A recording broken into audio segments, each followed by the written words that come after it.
ochranné pásmo vodného zdroja. Okrem toho, že sme v ochrannom pásme vodného zdroja, nachádzame sa aj v 4. stupni ochrany prírodného areálu v Národnom parku Veľká Fatra. Ťažba je pomerne rozsiahla a nás veľmi mrzí, že v národných parkoch na Slovensku sa ťaží takýmto spôsobom.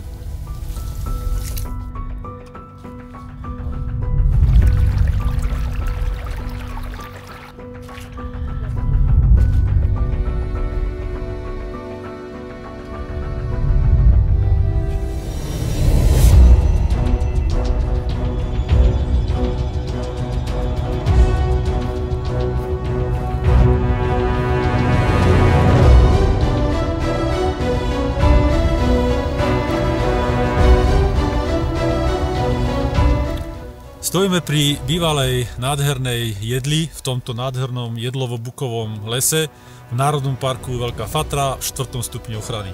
Je otázne, či je takáto ťažba vhodná pre tento les aj v tomto jarnom období, keď začína hniezdenie. A my len dúfame, že takéto konanie nie je v rozpore so zákonom.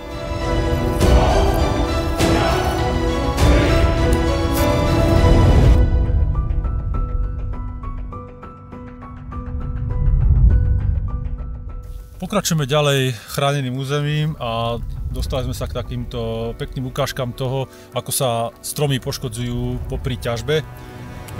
Je to drevo poškodené pri zvážaní dreva a je tým pádom, keď ho takto odokrie mechanické poškodenie, je tu možnosť napadnutia tohto dreva hubami a tým pádom ten strom má menšiu šancu na prežitie. Takýmto spôsobom by sa nemalo ťažiť a malo by sa to drevo zvážať aspoň tak, nech sa nepoškodzujú aj iné stromy, ktoré sú potom náchylné na nákazy a hubové ochorenia.